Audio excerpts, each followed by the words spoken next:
Une introduction à la phénoménologie de l'esprit, partie 3. Perception.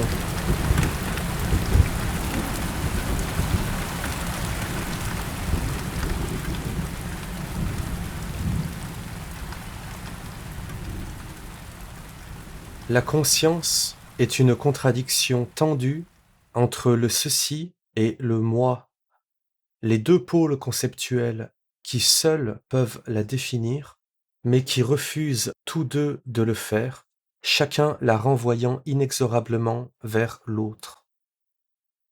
Ils sont deux abstractions toujours fuyantes comme l'horizon, entre lesquelles la chose est alors ce qui est bien réel, mais elle est contradictoire. La conscience en tant que perception découvre qu'elle n'est pas l'universel, elle n'est pas le tout, elle fait l'expérience de la finitude. Elle réalise qu'elle est quelque chose, un être qui n'est ni tout ni rien. Elle cherche toujours l'universel, mais elle sait désormais qu'elle ne peut le saisir de façon immédiate, puisque l'universel est toujours travaillé de l'intérieur par le particulier. L'universel n'est pas ceci, mais ceci et cela, ceci, puis cela, etc. La conscience qui perçoit est encore l'universel, mais l'universel regardé et accepté comme contradictoire. Cela ne l'empêche pas d'avancer, pourvu qu'elle prenne alors pour nouvel objet la totalité de l'universelle contradiction du sensible. On doit soigneusement éviter de commettre l'erreur de penser que la conscience, lorsqu'elle s'élève de la certitude sensible à la perception, renonce à saisir le tout. Bien au contraire, elle s'élève plutôt au véritable tout. Ce n'est pas l'universel qu'elle abandonne, mais seulement l'universel immédiat qu'elle a identifié comme étant une pure impossibilité. Elle poursuit sa saisie du tout, à ceci près que le tout qu'elle a d'abord souhaité invariable et éternel, se révélant éternellement variable, elle sait désormais que son objet est le tout dans son mouvement et sa variété, tel qu'il se présente alors sous forme de choses qui vont et qui viennent, occupant continuellement et contradictoirement l'intégralité de la conscience. Renonçant à saisir l'insaisissable ceci immédiat, elle saisit le ceci médiatisé ou réfléchi, elle saisit tout entier le ceci puis cela, soit l'universel en tant que chose. Notons que le moi et le ceci sont maintenant envisagés comme des universels. Il est acté que chaque ceci est un ceci, que chaque moi est un moi, de sorte que les deux peuvent être traités comme des notions utilisables par le concept. Un ceci est donc regardé comme du ceci. Chaque ceci est alors de l'universel, en même temps qu'il est un ceci particulier. Dans la contradiction qui est la sienne dans la perception, et qu'elle va tenter de résoudre, la conscience a un côté d'elle-même par lequel tout est identique à tout, en même temps qu'un autre côté depuis lequel les différences existent. Le nouvel universel, le véritable universel, est donc composé de choses, au pluriel, mais toutes les choses étant des choses, comme tous les ceci sont des ceci et tous les moi sont des moi, c'est au fond la structure unique de la chose en général qui est l'objet de la perception, qui est la forme de la conscience dans la perception.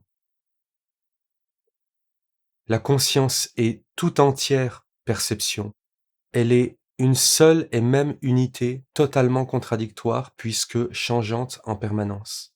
Mais cette contradiction n'est pas une contradiction en général, floue et irrationnelle. La conscience va s'attacher à trouver ce qui peut s'avérer universel et stable dans cette contradiction.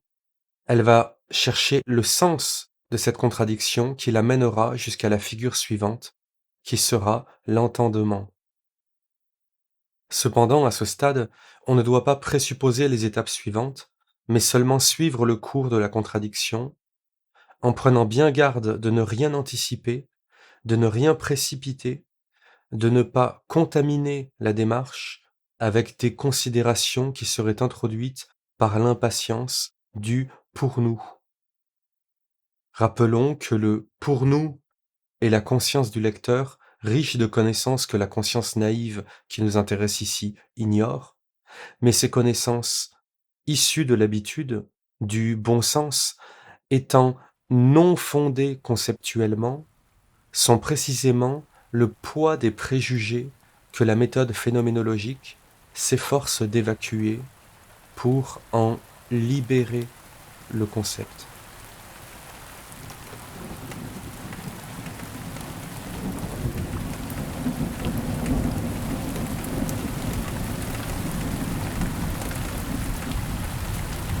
La chose.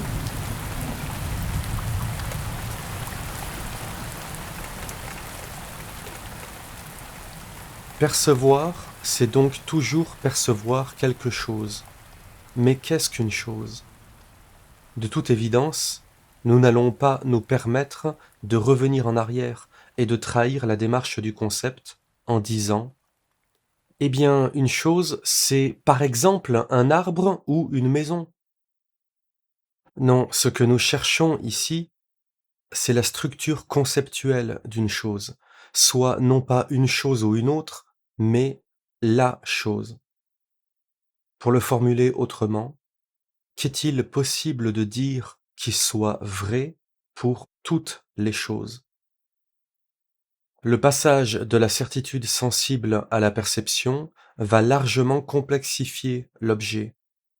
Alors que le ceci de la certitude sensible est simple, à tel point qu'il est littéralement ce qu'il y a de plus irréductible dans l'être, la chose se révèle être plus complexe, puisque précisément elle est la mise en relation de plusieurs ceci.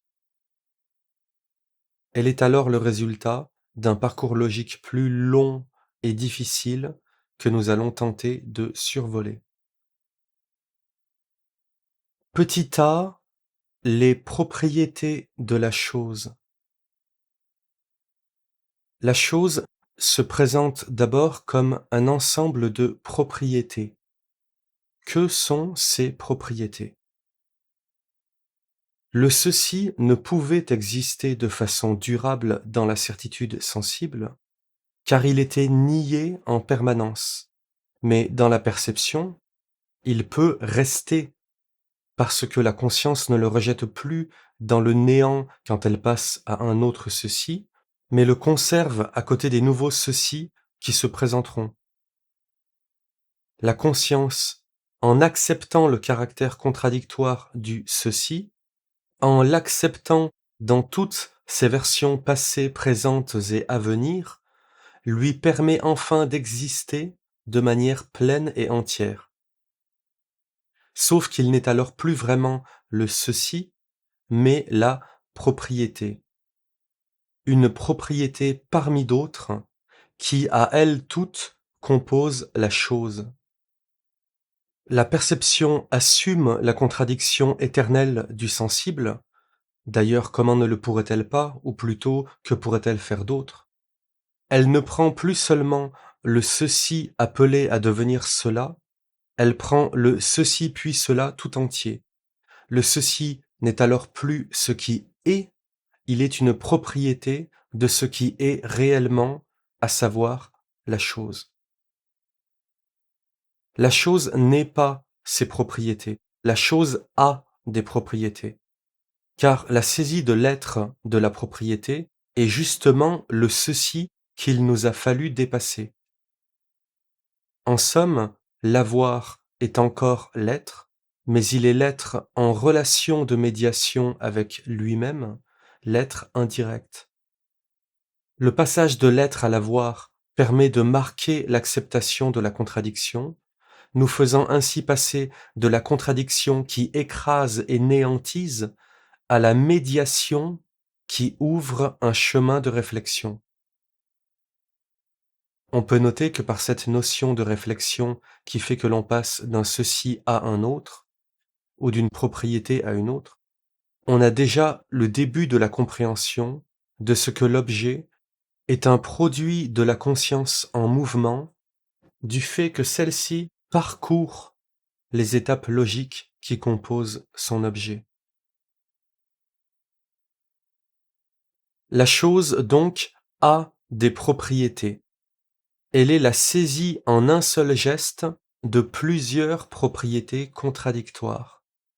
Une chose n'est saisissable que par ses propriétés, mais les différentes propriétés ne sont à leur tour susceptibles d'être saisies ensemble qu'à travers la chose, qui est leur contradiction assumée.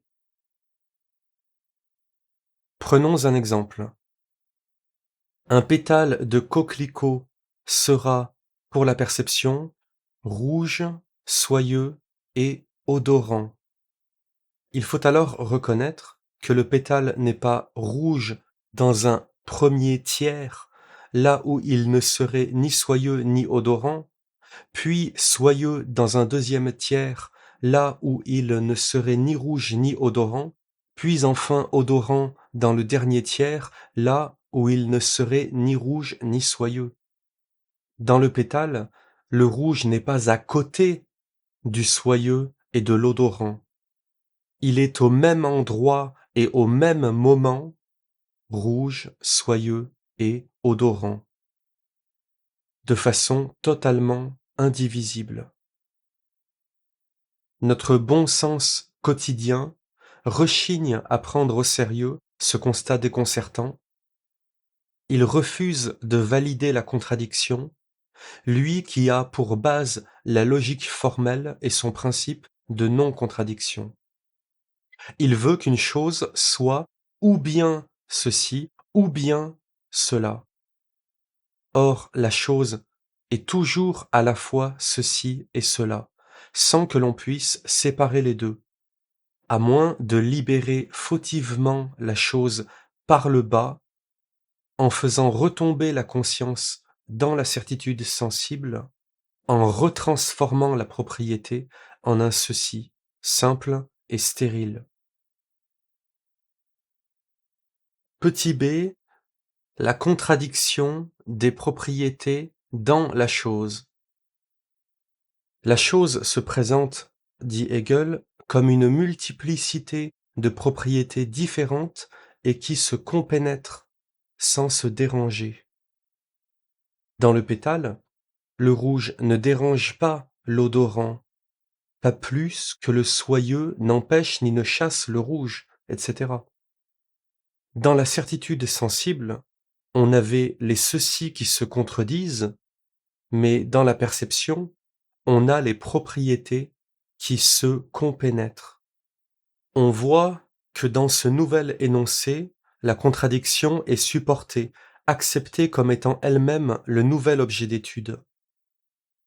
Le pétale n'est pas, à proprement parler, rouge, car il n'est pas que rouge. Il est à la fois rouge et soyeux et odorant. Il est rouge et aussi soyeux et aussi odorant. Hegel utilise cette notion du aussi pour montrer le caractère d'unité indivisible des propriétés dans la chose. Si les propriétés peuvent ainsi être multiples tout en étant une, si elles peuvent être différentes tout en étant la même chose, tout en étant identiques, c'est bien en vertu d'une contradiction dont les deux côtés doivent être clairement exposés. D'abord, les propriétés coexistent dans une unité positive qui exprime leur identité, leur coïncidence, leur mêmeté. Mais cette unité de la chose ne saurait être uniquement cette unité positive, car une telle unité qui oublierait les différences serait alors un retour à l'universel de la certitude sensible où aucune détermination n'existe. Il faut donc ensuite remarquer que le aussi est alors également et nécessairement le contraire du aussi, que Hegel appelle le un, soit l'unité cette fois négative qui doit compléter l'unité positive et dans laquelle les propriétés résident en tant qu'elles sont différentes. En effet, une propriété est identique aux autres en ceci que toutes cohabitent dans la chose en se compénétrant, en même temps qu'elle est différente des autres, puisqu'il y en a plusieurs. Pour faire une unité, il faut que les propriétés soient plusieurs, et inversement, pour qu'elles puissent se contredire, il faut qu'elles soient en même temps, dans l'absolu, une seule et même chose. La chose est alors cette unité paradoxale, ce rapport double et contradictoire des propriétés qu'elle abrite. Elle est l'acte de saisie qui, par l'acceptation de la contradiction, permet à différentes propriétés de coexister autrement que dans la confusion intégrale et dissolvante de la certitude sensible. La chose est l'accueil de propriétés qui s'excluent mutuellement en même temps qu'elles s'identifient parfaitement. La conscience aurait aimé se satisfaire de trouver la chose comme étant un tout dans le tout, un tout parfaitement indépendant et cohérent avec lui-même. Mais c'est hélas précisément l'impossibilité sur laquelle elle a buté dans la certitude sensible. La chose est justement la saisie de la contradiction elle-même. Ainsi, toute chose est-elle inévitablement une partie contradictoire du tout. Ce n'est pas seulement le tout qui est contradictoire. Une partie du tout, une chose, est toujours contradictoire en elle-même. On ne peut pas isoler une chose, quelle qu'elle soit, sans y retrouver sa part de contradiction, à moins de retomber dans la certitude sensible, qui n'est d'ailleurs même pas tant l'absence de contradiction que la contradiction ignorée. Petit c, le rôle des 5 sens. La contradiction de la chose étant maintenant établie, la conscience remarque le fait suivant. Le pétale n'est rouge que pour la vue, soyeux que pour le toucher, et odorant que pour l'odorat. S'il est rouge et aussi soyeux et aussi odorant, c'est en raison de la multiplicité des sens du moi.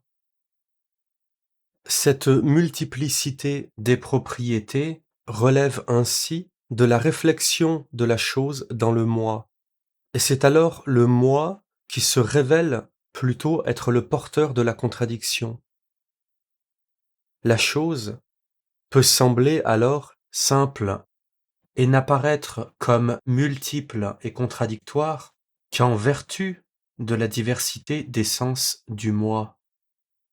Cette étape nécessaire de la réflexion de la chose dans le moi restera éternellement une composante de la perception. Il s'ensuit que le transfert de la contradiction de l'objet vers le moi percevant ouvre la perspective de l'existence d'une chose en soi, cohérente en elle-même, et qui renverrait la faute de la contradiction dans la perception conçue comme activité du sujet. La perception est alors entachée de suspicion, elle est incertaine et trompeuse, ou alors, comme chez Kant, elle est déclarée parfaitement apte à saisir l'objet tel qu'il apparaît à la conscience, en même temps que parfaitement inapte à saisir la chose en soi, telle qu'elle existe en dehors de la subjectivité humaine. Cependant, selon Hegel, ces conclusions sont erronées. Si la perception de l'objet implique en effet la réflexion dans le moi, on ne peut pas en conclure que la chose est inconnaissable, puisque c'est bel et bien la chose qui se donne à voir aux différents sens du moi. Ainsi, même si le pétale n'est rouge que pour l'œil, il n'y a pas lieu de penser que le rouge est une information fausse, mais plutôt que l'œil ne perçoit que le rouge dans le pétale. Le rouge n'est pas une illusion, mais seulement une composante réelle du pétale. Si le rouge était dans l'œil uniquement et pas aussi dans le pétale lui-même, alors le brin d'herbe serait rouge également, et non pas vert. Ainsi l'œil ne perçoit-il pas le rouge, mais la couleur. Et c'est donc bel et bien le pétale qui est également rouge en lui-même. La perception n'est donc pas l'activité du sujet sur un objet extérieur, mais la relation elle-même, indivisible, entre le sujet et l'objet. Profitons-en pour faire la remarque suivante sur la possibilité de l'erreur qu'on attribue souvent à la perception. La conscience percevante sait qu'elle opère une réflexion dans le moi, de sorte qu'une erreur peut effectivement être commise, mais alors aussi elle peut être corrigée et donc annulée. Par exemple, je crois reconnaître un ami au loin, mais en m'approchant, je m'aperçois qu'il s'agit de quelqu'un d'autre qui lui ressemble. Je me suis trompé, mais en aucun cas on imagine que c'est la silhouette ou le visage de la personne qui a pu mentir. Je m'aperçois que je me suis trompé signifie ici que c'est bien la perception qui se corrige elle-même, empêchant alors qu'on la rejette comme un mode d'appréhension non fiable. Nous reviendrons plus tard sur cette dimension dite d'illusion de la perception. Petit d, la contradiction entre les choses. La pluralité des sens du moi ayant pris sur elle la contradiction entre les propriétés qui se compénètrent, laissant la chose être cohérente en elle-même, il reste encore une contradiction entre la chose et les autres choses, dont les propriétés qui s'excluent réciproquement sont aussi les propriétés qui se définissent réciproquement. Regardons cela. Imaginons, pour simplifier, que nous n'ayons qu'un seul sens, celui de la vue. Le pétale ne serait alors que rouge et pas odorant ni soyeux. Il reste alors ceci de problématique, que le rouge n'est le rouge que parce qu'il n'est pas vert ou bleu ou noir. Et alors que le rouge et le soyeux peuvent se compénétrer, le rouge et le vert ne le peuvent pas. Pour le coup, on a bien là un ou bien ou bien. Si l'on peut dire que le zèbre est à la fois noir et blanc, c'est seulement en reconnaissant que chacune de ses rayures est totalement noire ou bien totalement blanche. Pour revenir sur le pétale et pour le dire plus simplement, afin que le rouge existe, il faut qu'au moins une autre couleur existe et qu'elle existe ailleurs. S'il n'y avait que le rouge n'existerait pas et la couleur non plus. Si toutes les choses du monde étaient rouges, on n'aurait plus alors que les autres sens pour percevoir. S'il n'existait qu'une seule couleur, nous serions tous aveugles. En somme, Pour que le pétale soit rouge, il faut que d'autres choses soient d'une autre couleur. De même, et inversement, le rouge n'est pas que dans le pétale, il est aussi, par exemple, dans le rouge à lèvres ou le pullover rouge. On peut en déduire que le rouge n'appartient pas à la chose et que sa propriété est en fait une propriété de l'universel. Les propriétés de la chose ne lui appartiennent pas, elle les emprunte, elle les reflète ou les réfléchit depuis une réalité bien plus grande qu'elle, le tout des choses, dans un jeu d'inclusion et d'exclusion réciproque. Dans la certitude sensible, le ceci et le moi n'étaient rien l'un sans l'autre et sans jamais, cependant, pouvoir s'unifier.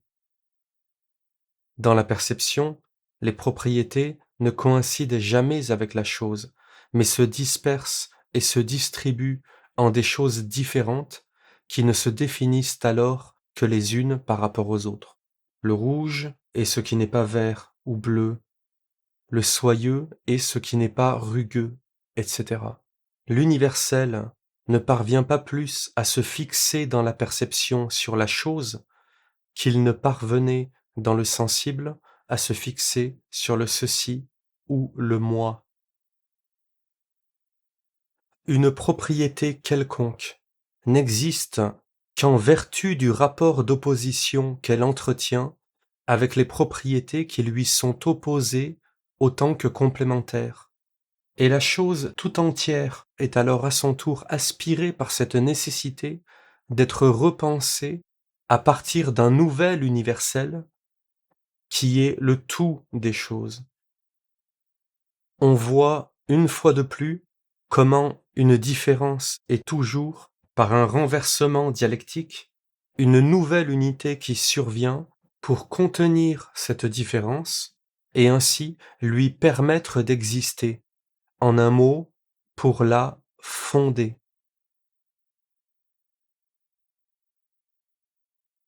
Petit e, la chose devient la matière. Lorsque les propriétés de la chose sont comprises comme n'étant pas les propriétés exclusives d'une chose en particulier, mais qu'elles se rencontrent sous différentes formes dans différentes choses, la chose est alors appelée une matière.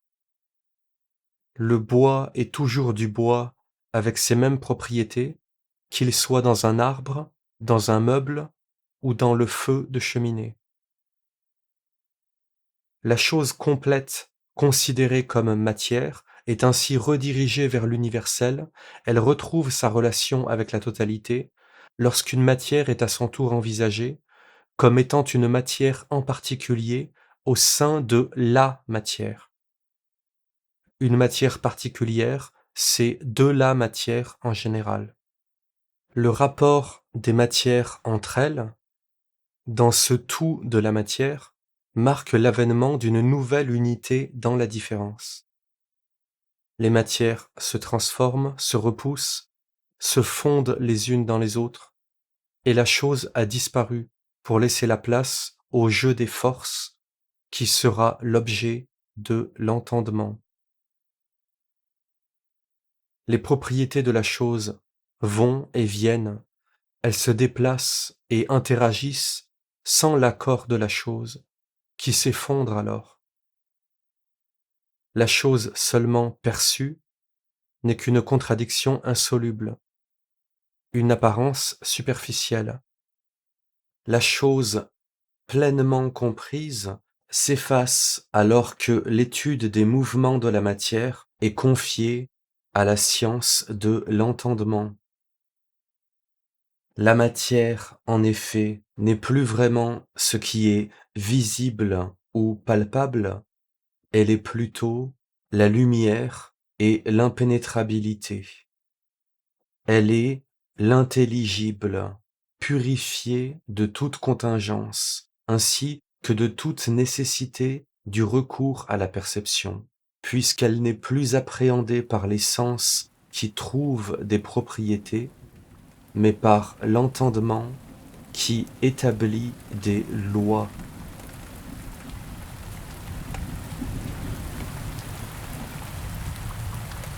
La dissolution de la chose où la chose retourne dans l'universel.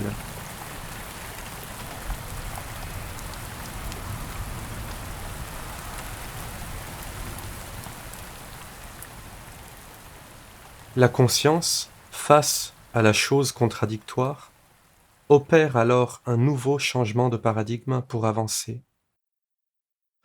Tout comme elle a dû saisir la contradiction tout entière du ceci et du moi pour dépasser le sensible, il lui faut désormais saisir l'entière contradiction de la chose pour dépasser la perception. L'universel n'existe dans aucune chose en particulier, mais dans l'entièreté du rapport entre les choses. Une chose isolée des autres choses n'est au fond qu'un ceci plus complexe, ou plutôt le ceci était déjà la chose, mais dont la contradiction était inconsciente. L'approche sensible était justement la tentative vaine de trouver un étant non contradictoire. C'est donc tout naturellement que la chose ne se révèle pas être le dépassement de la contradiction, puisqu'elle est précisément la contradiction établie. C'est pourquoi s'appesantir sur la contradiction interne d'une chose ne permet jamais de trouver l'universel, quelle que soit la puissance des microscopes ou la diversité des méthodes employées. Le véritable universel est le rapport entre toutes les choses qui seul embrasse l'intégralité des propriétés, dont le partage et la circulation ne sont pas une aveugle dispersion ou un chaos fortuit, mais le nouvel objet de la conscience, la nouvelle forme de la contradiction. La seule cohérence totale et entière de la chose réside dans l'ensemble des relations qu'elle entretient avec l'ensemble du monde perçu. L'universel doit désormais être conçu comme le rapport qui unifie toutes les choses. La conscience ne retourne pas dans l'universel passé du sensible, elle fonde un universel supérieur qui est l'universel surgissant cette fois de la chose, ou plutôt du tout des choses, dans l'intégralité de leurs interactions réciproques. Interactions réciproques qu'il n'est pas nécessaire de connaître dans tous leurs détails, pourvu qu'on puisse en saisir le principe général, pourvu que le concept puisse s'y frayer un chemin. Résumons ce qui a été dit depuis le début. Nous avons vu qu'on ne peut pas dire une chose simplement en disant qu'elle est. C'est la contradiction de la certitude sensible. Nous avons découvert ensuite que, d'une manière plus propre à étonner, on ne peut pas non plus dire la chose seulement en disant ce qu'elle est. C'est la contradiction de la perception, qui nous informe que la chose n'est qu'une abstraction, un découpage arbitraire dans le tout, et qui porte toujours en lui sa part irréductible de contradiction. Aucune chose n'est vraie en elle-même, si ce n'est justement et uniquement de sa vérité dite en soi. Et la vérité de la chose doit alors se lire à partir du tout des choses. Pour le dire autrement, une chose n'est jamais simplement ce qu'elle est. Elle est toujours, complexement, la synthèse de ce qu'elle est et de ce qu'elle n'est pas. La chose n'a pas d'autonomie ontologique. La part de l'être qui lui échoit appelle à être repensée dans sa relation au tout des choses. Seule la pénibilité du parcours logique constituant la chose nous pousse au quotidien à considérer une chose comme étant cohérente et évidente. On collera une étiquette sur la chose en disant qu'un pétale, c'est un pétale, ou bien l'on dira qu'un pétale, c'est rouge, odorant et soyeux, ce qui revient à remplacer une étiquette par plusieurs étiquettes. Ou bien encore dira-t-on que le pétale est une partie de la fleur ou issue de la fleur, mais c'est là déjà basculé dans l'entendement qui, à juste titre et à la bonne heure, cherche la vérité de la chose dans la relation entre les choses. C'est précisément parce que toute chose est fondamentalement contradictoire et donc insaisissable, sinon par sa contradiction, que nous nommons les choses.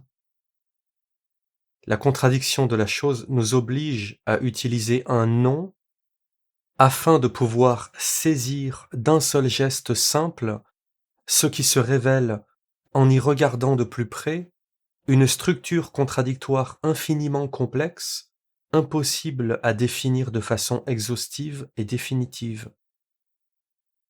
Il faut songer que le pétale n'est en fait pas seulement rouge, odorant et soyeux, mais aussi léger, fragile, petit, etc. Nous nommons les choses par habitude, par convention, par commodité, par impuissance. Si l'on retire son nom au pétale de coquelicot, on ne peut plus le définir que comme une chose qui est à la fois rouge, odorante et soyeuse, etc. On voit bien alors comment le mot chose ne nomme rien, il est le nom du nom, et comment par ailleurs la liste des propriétés énoncées renvoie déjà à une autre réalité au-delà de la chose. Rendons tout de même ce petit hommage au nom des choses. Nous venons de dire que le nom qu'on donne à une chose est un pis-aller. Il est comme la poignée qu'on accroche à une valise qui permet de mieux la saisir, mais sans rien dire de son contenu. Néanmoins, on peut souligner ici qu'un usage non conventionnel et proprement combatif des mots, qu'on appelle poésie, permet de bousculer la conscience assoupie et de la réengager dans le mystère des choses, en brisant leur apparente banalité, en secouant leur fausse évidence. Le langage, ainsi trempé dans l'électricité, réveille la conscience de sa torpeur, réactive son besoin de sens, et ce n'est pas sans une certaine légitimité que d'aucuns iront avec cette arme-là, rivale du concept, tenter de conquérir l'absolu.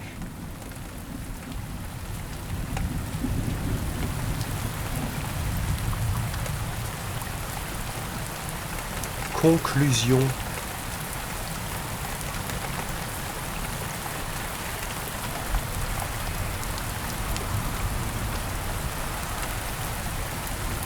Le passage de la perception à l'entendement marque donc la nécessité pour la conscience de ne plus seulement accepter la contradiction, mais de travailler à réfléchir sur elle pour retrouver la cohérence de l'universel, et ce, à partir et au travers de la contradiction, et non par-dessus ou à côté. Pour sortir de la contradiction du percevoir, elle doit l'expliquer. Pour nous, il semble évident que les choses doivent être expliquées, mais il fallait cependant fonder cette nécessité de l'explication, qui est l'opération de réflexion spécifique à l'entendement. L'entendement ne jaillit pas du néant, il n'apparaît pas sans raison parce qu'il aurait, en passant, vu de la lumière. Il n'est pas une extériorité qui tombe du ciel pour attraper le film en vol, ni un service après-vente que la conscience appelle en renfort et qui arrive en salopette avec sa caisse à outils. L'entendement va travailler sur la forme même des contradictions de la perception parce qu'il est précisément le développement et le prolongement de la contradiction elle-même, toujours en recherche de l'universel.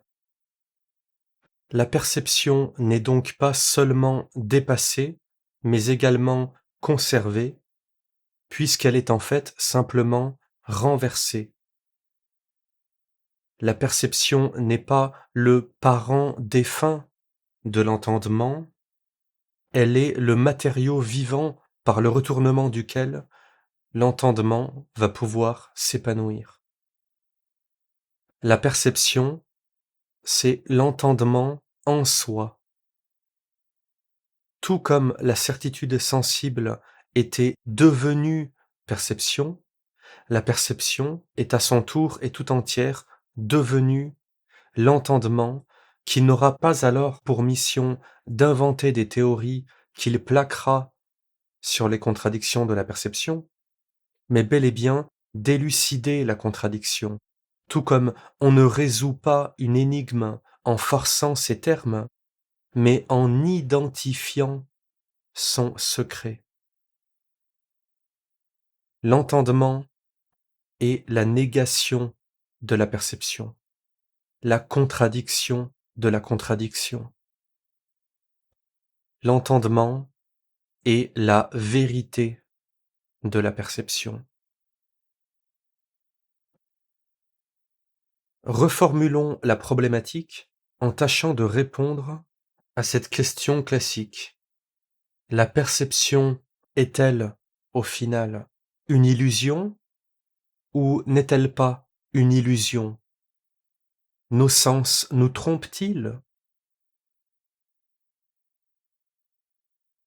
La certitude sensible est la conscience qui, plus que déconcertée, est anéantie quand elle passe de ceci à cela ou du ceci à un autre ceci.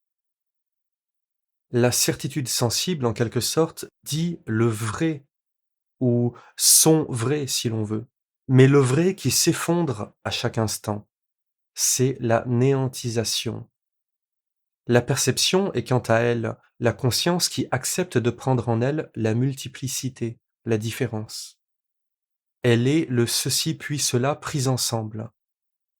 La conscience découvre qu'elle est encore elle-même après le passage de l'un à l'autre.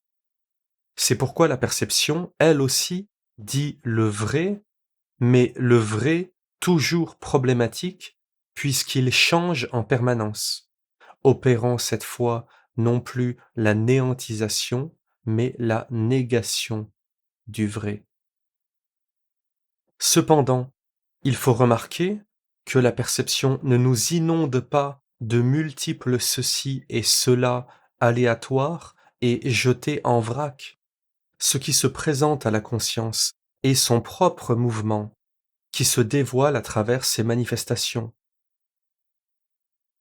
Ce dévoilement de la conscience à elle-même n'est en fait, a priori, ni vrai ni faux. Il est ce qu'il est. Ainsi, la perception bien comprise n'est-elle pas l'erreur, ni même le risque d'erreur, mais la vérité pure de la conscience, quoique celle-ci reste alors à être décryptée ou élucidée. La mise en relation des choses est une responsabilité, un travail qui échoit à la conscience d'entendement. La conscience ne perçoit pas le faux d'une subjectivité déformante, elle perçoit la pure vérité, mais la vérité seulement en soi, contradictoire, de sorte qu'elle appelle l'incessant travail de réflexion de l'entendement, qui met en relation le contenu contradictoire que la perception donne à réfléchir. De sorte que c'est alors la faiblesse de l'entendement qu'il faudra blâmer lorsqu'une erreur de jugement sera commise. La perception, elle, se trouve libérée de cette responsabilité. Elle est rabaissée au rang d'un donné qui n'est jamais ni plus ni moins que ce qui est, passivement et innocemment. Il n'y a donc, selon Hegel, pas de place logique pour la perspective cartésienne d'un malin génie qui nous donnerait à voir une illusion en remplacement de la vérité. S'il est effectivement possible qu'un malin génie peuple notre conscience d'illusions, alors ces mêmes illusions seront la vérité pure des informations qui nous seront données par lui. Le vrai malin est alors celui qui comprend que la véritable erreur ne vient pas de la perception elle-même, mais de ce que l'on n'a pas encore identifié, le génie. Il peut bien se trouver d'autres génies derrière le génie, et des plus malins encore. Cela n'entachera pour autant jamais la pureté de la perception, qui n'est pas problématique dans l'absolu. Elle n'est qu'un ensemble de données à recouper, sans qu'aucune d'elles ne puisse jamais être ontologiquement invalidée comme fausse. La drogue n'altère pas la perception. Elle dit exactement ce qu'est le monde perçu sous l'effet de la drogue. Le miroir brisé ne dit pas la fausseté d'un visage en morceaux, mais la pure vérité de la brisure du miroir. Lorsque le morceau de cire fond sous l'effet de la chaleur, Descartes a raison de s'interroger sur le statut de la chose qui disparaît pour en faire apparaître une autre. Et ce n'est pas seulement le morceau de cire, mais bien évidemment l'entièreté du monde qui est soumis à ce principe général de dissolution et de reformulation permanente, ce principe du devenir.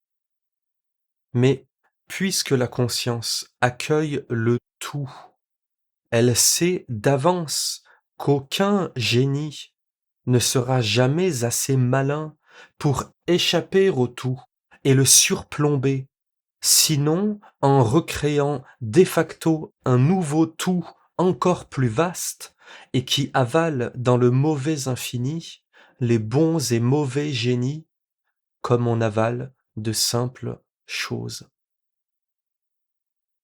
Autrement dit, on peut bien nommer le tout du devenir Dieu, ou bien malin génie, ou encore René.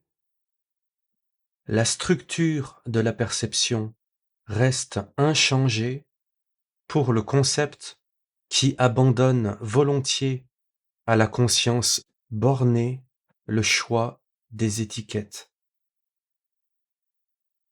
C'est à raison que l'on souligne sans cesse que notre perception du réel est problématique, à cause de ceci qu'elle dépend toujours du point de vue, du moment et de la sensibilité de l'observateur. Il est pourtant fait, parfois, par les rationalistes, un bien mauvais procès à la perception, puisqu'elle n'est in fine problématique que pour la conscience paresseuse qui s'y complaît.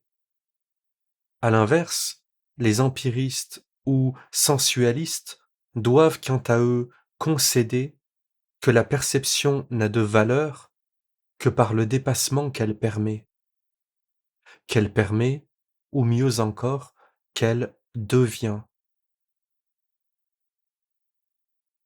Au sein des discussions philosophiques sur la nature de la perception, on trouve la tentation, ou plutôt la nécessité, de départager dans la contradiction ce qui appartient à la chose et ce qui échoit au moi, ce qui revient à acter l'existence de la chose en soi et de la chose pour soi, ou de la chose pour elle-même et de la chose pour un autre.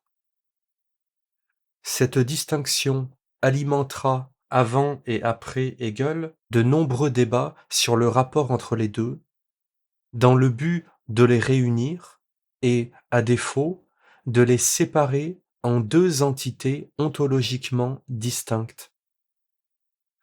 On a alors deux positions philosophiques opposées sur ce sujet.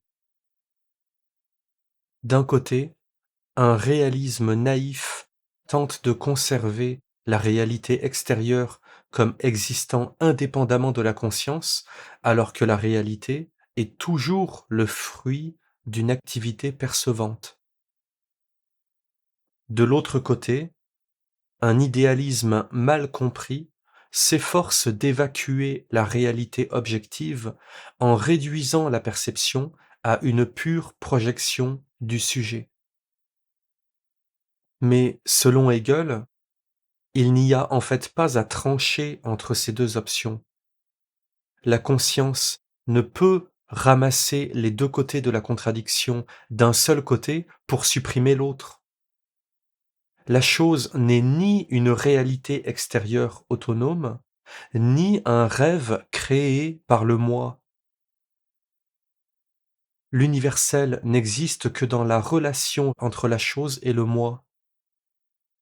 La réalité dite extérieure et le sujet percevant doivent être conservés comme étant à la fois distincts et identiques, pour la double raison suivante. D'une part, rien ne permet de tracer, quelle que soit la finesse du scalpel, une séparation absolue qui permettrait à chacun des côtés de la contradiction de vivre sa vie loin de l'autre. D'autre part, et à l'inverse, aucune justification ne permet de fondre l'un dans l'autre l'en-soi de la logique et le pour-soi du phénomène, si ce n'est celle du long travail phénoménologique de l'esprit. Maintenant, et pour en finir avec la perception, nous disions à propos de la certitude sensible qu'il est difficile ne serait-ce que d'envisager l'idée d'une pure sensation en amont de la perception, puisque précisément le sensible n'a pas le temps d'être qu'il est déjà perception. La perception, à son tour, n'a pas le temps d'exister en tant que telle, de façon significative, qu'elle est immédiatement portée vers son dépassement, qui la fait devenir entendement. Pour le dire simplement, on a très peu le temps de regarder une chose que déjà on la juge, on l'évalue, on la savoure, on la nomme, on la comprend, on y investit, en somme, sciemment ou malgré soi, la réflexion. La perception serait bien pauvre si elle ne débouchait pas immédiatement sur sa floraison qu'est l'entendement. La perception pure ne serait alors que la saisie perpétuelle de la pure contradiction sensible. Elle serait le défilé de l'absurde sans mélange. Mais une telle chose est en fait impossible. Même la statue de Condillac étant plongée dans le contraste, alors qu'en elle un deuxième parfum vient se rajouter à celui de la rose, et déjà davantage que perception. Car l'entrée dans la contradiction qu'est la perception est déjà inévitablement le trouble, l'étonnement, l'inquiétude. En s'éveillant ainsi à la finitude, la conscience s'élève aussitôt à l'entendement, en recherche de l'infini soudainement évanoui. C'est donc finalement d'une manière assez logique que nous négligeons au quotidien, de prêter grande attention aux choses, puisqu'elles nous portent, à juste titre, toujours et immédiatement au-delà d'elles-mêmes. La perception est une dimension de la conscience éternellement présente, mais aussi toujours déjà approfondie. À l'instant même où l'entendement entre en scène, on réalise que la perception s'est retournée sur elle-même pour ne plus être que la structure de l'entendement.